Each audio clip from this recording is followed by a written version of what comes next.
Women's Studies at Mississippi University for Women. HB 1523 would be better named the religious bigotry law.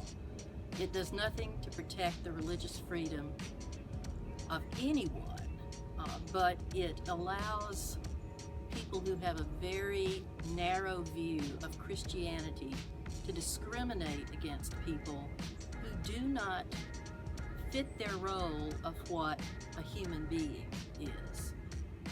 It bothers me that this law is so similar to the Jim Crow laws that were passed to keep African Americans in Mississippi, for example, from voting, from having full citizenship, from eating in restaurants, from going into public restrooms, from drinking at the same water fountains, from going to the same schools that white Mississippians went to. The rhetoric is the same. The bill is deliberately inflammatory. In fact, it was written by a group that has sent templates of similar laws to states all across the United States. This is not something that comes from the Mississippi base.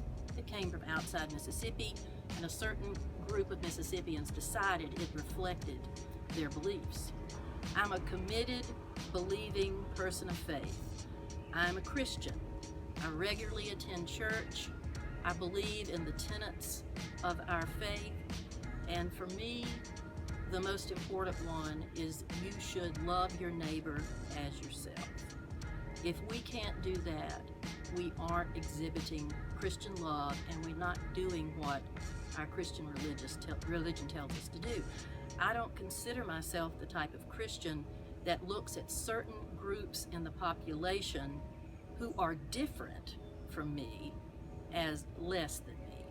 You know, some people have specific stories. They say, oh, well, you know, my brother or my cousin or my mother fit into this category. For me, it's because I live in Mississippi and I know all types of Mississippians, and I have seen people discriminated against because of who they were since I was a small child. This is just another type of discrimination. If we don't stand up for the people who are being mistreated by laws, then we aren't ethical human beings. This isn't just about us. This is about every human being. And if we don't speak up, then people will say, oh, this is just about them. They're resentful. They complain all the time. No, this is about all of us.